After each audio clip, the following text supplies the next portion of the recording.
Le sais-tu, le multitâche réduit ta productivité de 40%. 40%. Donc, si tu veux retrouver de la productivité, c'est important de comprendre ce qui se passe quand tu es dans le multitâche.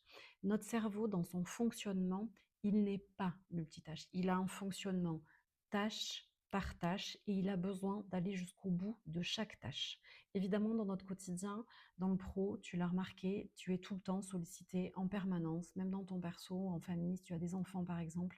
Et en fait, ces sollicitations font que ton cerveau part dans le multitâche et qu'il va rarement jusqu'au bout de quelque chose. Tu as une réunion, tu réponds à tout en assistant à la réunion, tu réponds à un message WhatsApp d'un collègue, par exemple, ou d'un de tes enfants qui a une urgence.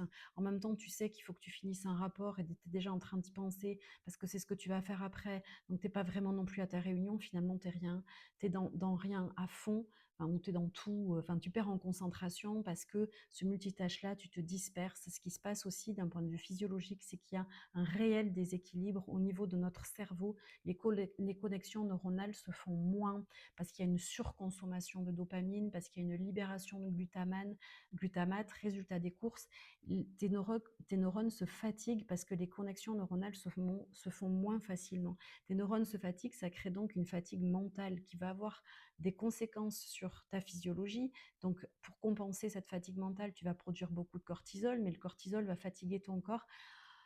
Tu ne t'en sors plus et en plus, tu as ce sentiment de ne pas être efficace. Dans ces cas-là, ce qu'il faut faire, dans l'idéal, c'est de prendre tâche par tâche. En tout cas, le plus possible.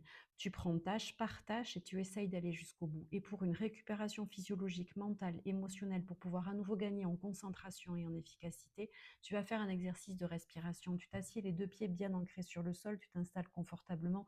Tu connais la chanson à force, tu prends conscience des points d'ancrage de ton corps. Et je vais te proposer d'inspirer sur 5 temps. Tu comptes 5 dans ta tête et tu souffles sur 5.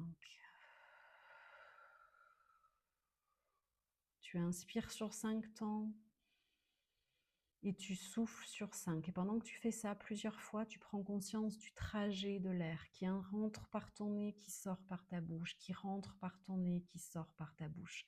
Et tu fais ça pendant 30 secondes, 1 minute ou 2 ou 3. Et tu vas voir à quel point c'est salvateur. Et teste plusieurs fois dans ta journée et fais-moi part de ce que tu ressens en commentaire.